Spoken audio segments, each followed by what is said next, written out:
میری گفتگو کا موضوع ہے افضلیت صدیق اکبر رضی اللہ تعالی عنہ پر ایک شبہ کا ازالہ۔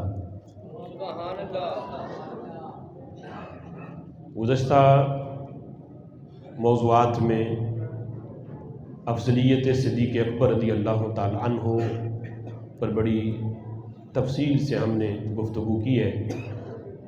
گزشتہ سالوں میں بھی یہ موضوعات گزرے ہیں، لیکن کچھ دنوں سے اہل سنت سے جو ایک گروہ اب بغاوت کر رہا ہے اور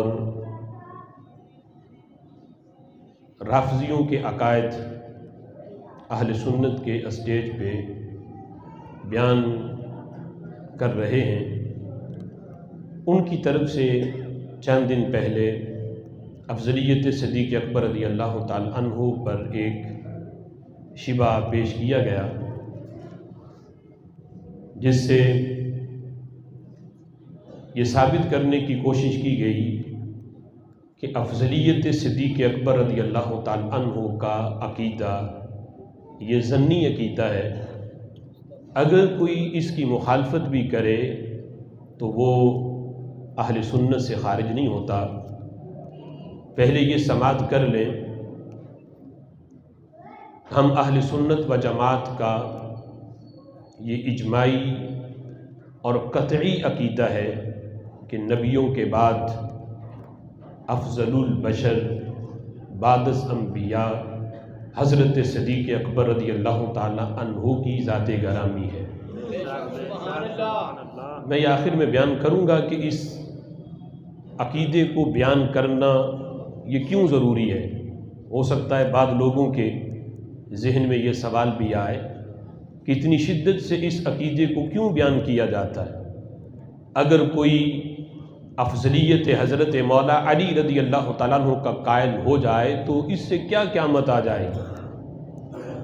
تو میں آخر میں بتاؤں گا کہ پورے دین کا دار و مدار اس عقیدے پہ ہے کہ افضلیت صدیق اکبر رضی اللہ تعالی عنہ کو مانا جائے۔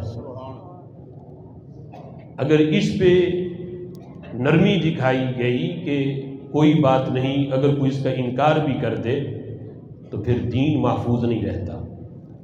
حضرت صدیق اکبر رضی اللہ تعالی عنہ کی افضلیت کا عقیدہ اجماعی ہے، ظنی نہیں۔ ظنی کا مطلب ہے کہ اگر کوئی بندہ انکار بھی کر دے دیگر دلائل کی روشنی میں تو وہ اہل سنت سے خارج نہیں ہوگا اگر اسے ظنی مانا جائے۔ لیکن ہم کہتے ہیں کہ اگر کوئی افضلیت صدیق اکبر کا انکار کرے تو وہ سنی نہیں رہتا، وہ اہل سنت سے خارج ہے۔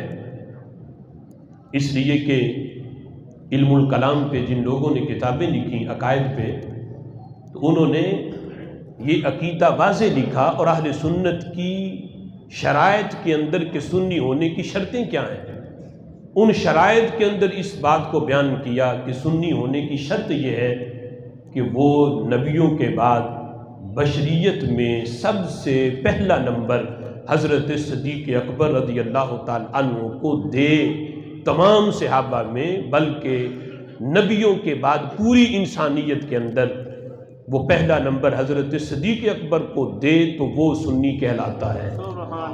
اگر کوئی اس کا انکار کر دے تو وہ سنیت سے خارج ہے۔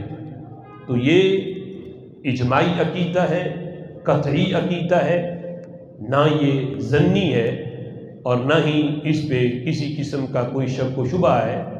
صحابہ اکرام علیہم رضوان کے دور سے لے کر آج تک اہل حق اس عقیدے پہ قائم ہے کہ نبیوں کے بعد ہر لحاظ سے جس ہستی کا پہلا نمبر ہے وہ حضرت صدیق اکبر رضی اللہ تعالی عنہ کی ذات گرامی ہے۔ اس پہ کچھ لوگوں